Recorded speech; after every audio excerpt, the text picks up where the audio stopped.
Inilah tragedi ledakan dahsyat Jakarta tahun 2016.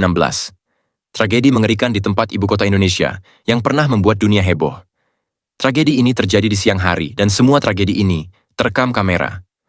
Bahkan saat itu masyarakat bisa menyaksikan detik-detik mengerikan tragedi ini live di semua stasiun TV. Dan pelaku di balik serangan ini sangat mengejutkan. Pada tanggal 14 Januari 2016, suasana tenang menjelang siang hari di kota Jakarta tiba-tiba berubah mencekam saat ledakan terjadi di sebuah kedai kopi di kawasan jalan M.H. Thamr. Ledakan itu terdengar sekitar pukul 10.39. Akibat ledakan itu, kedai kopi hancur, kaca pecah, dan para pengunjung sampai terpental. Saat itu ditemukan satu tubuh tak bernyawa tergeletak di tengah kedai, dan ternyata dia adalah pelaku ledakan siang itu. 11 detik setelah ledakan kedai kopi tersebut, ledakan berikutnya terdengar di pos polisi dekat Gedung Sarina. Saat ledakan terjadi, ada seorang polisi dan 3 warga sipil yang berada di lokasi. Kepulan asap terlihat, 2 tubuh tergeletak di sekitar lokasi, dengan keadaan tidak bernyawa. Sementara satu polisi di lokasi itu menjerit dan berteriak kesakitan. Ledakan itu berasal dari seorang pria yang melemparkan sebuah tabung sambil mengendarai sepeda motor.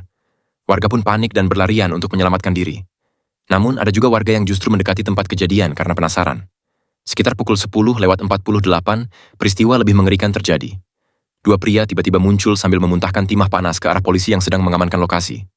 Polisi pun membalas serangan tersebut, saling serang polisi dan 2 penyerang tak terhindarkan.